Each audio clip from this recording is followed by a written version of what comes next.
અર્જુને પૂછ્યું કે ભગવાન દ્વારકાધીશ આવું કૃત્ય કાર્ય કોને કર્યું? ત્યારે કૃષ્ણે કીધું, અર્જુન, જો આ કૃત્ય કર્યું હોય ને તો નક્કી અસ્વસ્થતામાં કર્યું હશે. ભગવાનને ખબર હતી કૃષ્ણની આ લીલા અદ્ભુત છે. કૃષ્ણની લીલા કોઈ સમજી ના આવે કે કૃષ્ણને પામવા માટે વિશુદ્ધ પ્રેમની જરૂર છે. આ કૃષ્ણ છે, પરમ તત્વ છે. ભગવાન કીધું, અર્જુન, આ જો કૃત્ય કર્યું હોય ને તો કૃત્ય માત્ર ને માત્ર અસ્વસ્થતામાં કર્યું.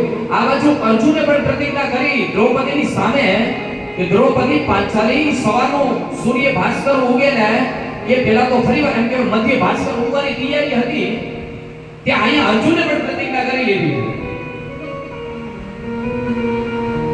કે સાંડો દ્રૌપદી સવારનો ભાસ્કર ઉગે ને એ પહેલા તો અસ્વસ્થતામાં જો તમારા આપણા દીકરાની હત્યા કરી અમને તમને સન્મુખ જો ન લાગ્યો ને તો મારું નામ અર્જુન નહીં. આ અર્જુને પ્રતિજ્ઞા કરી નાખી.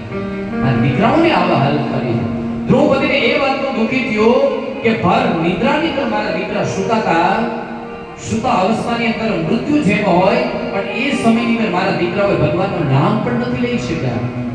જીવિત હોત અને ભગવાને જો કદાચ અસ્વસ્થતામાં એ 5-6 ના મસ્તક દાબીને તો વાંધો નહોતો.